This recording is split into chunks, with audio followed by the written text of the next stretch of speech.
Hai teman-teman, bagaimana kabar kalian semua? Semoga selalu sehat dan semangat ya. Pada video ini saya akan memaparkan sejarah Benteng Pendem Ngawi.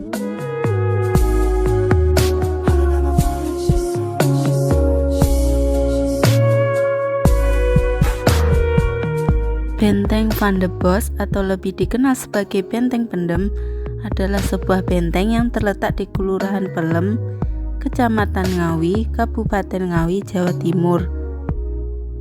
Benteng ini memiliki ukuran bangunan 165 meter kali 80 meter dengan luas tanah 15 hektar.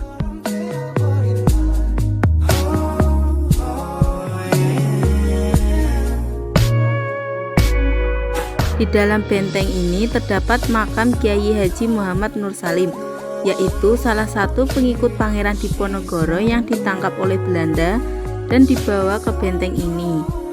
Konon Kiai Haji Muhammad Nur Salim adalah orang yang menyebarkan Islam pertama di Ngawi. Lokasinya mudah dijangkau, yakni dari kantor pemerintah Kabupaten Ngawi lebih kurang 1 km arah timur laut.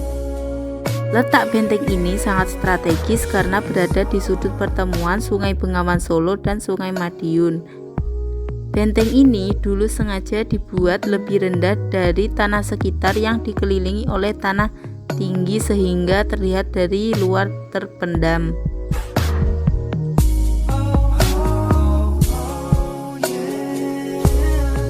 Pada abad 19, Ngawi menjadi salah satu pusat perdagangan dan pelayaran di Jawa Timur dan dijadikan pusat pertahanan Belanda di wilayah Madiun dan sekitarnya dalam Perang Diponegoro 1825 sampai 1830. Perlawanan melawan Belanda yang berkobar di daerah dipimpin oleh kepala daerah setempat, seperti di Madiun dipimpin oleh Bupati Kertodirjo dan di Ngawi dipimpin oleh Adipati Judodiningrat dan Raden Tumenggung Surodirjo, serta salah satu pengikut Pangeran Diponegoro bernama Wirotani.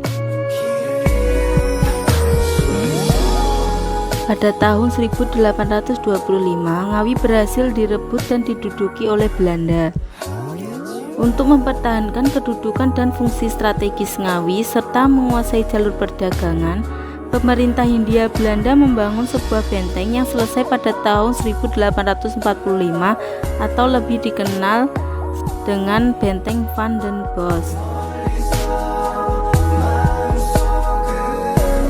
Benteng ini dihuni tentara Belanda 250 orang bersenjatakan bedil, 6 meriam api, dan 60 orang kavaleri dipimpin oleh Johannes van den Bos. Kini, Benteng Van den Bos dijadikan sebagai destinasi wisata sejarah. Jika kamu berkunjung ke benteng ini, kamu akan merasakan suasana kemegahan. Bangunannya pun terlihat artistik dan menggambarkan kejayaannya di masa lalu. Nama Benteng Van den Bos diambil dari nama Jenderal Belanda Johannes van den Bos yang merupakan sosok di balik pembangunan Benteng Van den Bos. Awalnya, benteng ini dibangun sebagai pusat pertahanan dan markas Belanda. Selain itu, ia membangun benteng di Ngawi ini untuk menyusun rencana-rencananya sebagai seorang jenderal. Johannes van den Bos juga seseorang yang membuat ide sistem tanam paksa di Indonesia. Terdapat sumur yang konon sebagai kuburan massal. Di sebelah selatan bangunan Benteng Van den Bos terdapat 2 buah sumur yang konon digunakan Belanda untuk membuang jenazah korban tahanan dan para pekerja rodi, sehingga menjadi kuburan massal pada masa itu. Sumur tersebut memiliki kedalaman 100-200 meter.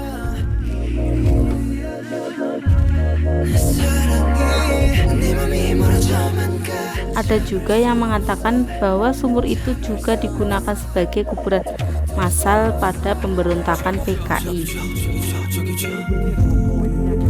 Pada tahun 1942 sampai 1943 masa Perang Dunia II, Benteng Vandenborg sempat diserang dan dibom oleh tentara Jepang yang membuat beberapa bagian bangunan mengalami kerusakan.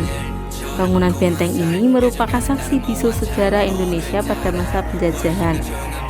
Kini bagian bangunan benteng Vandenborg yang terkena bom ditumbuhi semak-semak dan dibiarkan begitu saja seakan menjadi bukti kelamnya pada masa penjajahan kala itu.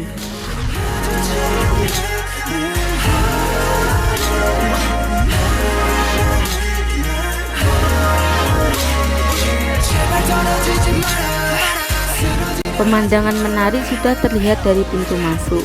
Gerbang pembuka memiliki gerigi yang khas tempo dulu. Bentuknya melengkung di bagian atas seakan-akan membawa ke masa 180 tahun yang lalu. Lebarnya dibangun persegi panjang sehingga menutupi bangunan utama. Di bangunan utama terdiri dari 2 lantai yang memanjang dan berbentuk persegi panjang. Hingga kini bangunan tersebut masih kokoh. Pesona lainnya yang bisa dinikmati di benteng adalah pesona burung merpati. Biasanya pengelola menawarkan jasa sepeda motor dan mobil jeep kecil untuk bisa sampai di sini. Arsitektur bangunan yang cantik bisa dijadikan spot untuk berfoto. Bahkan banyak pengunjung yang menggunakannya sebagai spot foto untuk pre-wedding.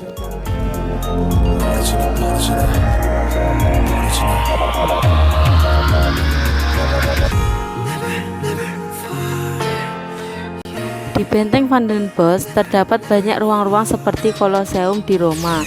Asrama tentara terletak di lantai 2 bangunan tersebut. Sedangkan bangunan bawah tanah digunakan sebagai penjara tahanan untuk penduduk lokal yang melawan Belanda.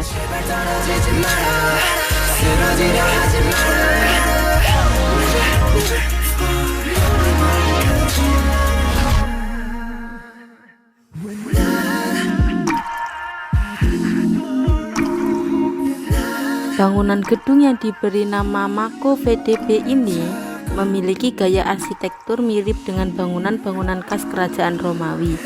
Ciri tersebut dapat kita lihat dari pilar yang berbentuk tabung besar dan berdiri berjajar di bagian teras gedung.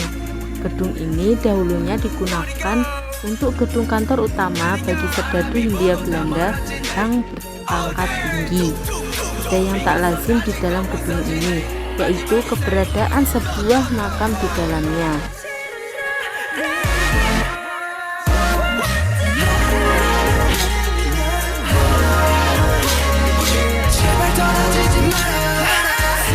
Di sebelah benteng ini bisa terlihat adanya Sungai Bengawan Solo yang mengalir di sebelah utara dari benteng tersebut. Sementara untuk area selatan ini bisa terlihat dengan jelas Sungai Bengawan Madiun. Tembok dari benteng ini memiliki bentuk persegi panjang dengan bagian ujung terdapat bastion atau seleka. Lalu di sekeliling dari benteng tersebut sudah terdapat parit dan juga gudukan tanah. Praktis benteng ini sangat efektif untuk menahan serangan pasukan Diponegoro pada masa itu.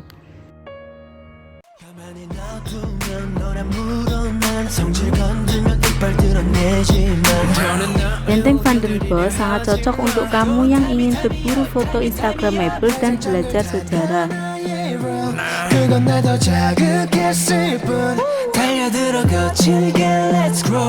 So bring it on, bring it on, bring it on. Terima kasih telah menonton video ini. Jangan lupa like, comment, and subscribe.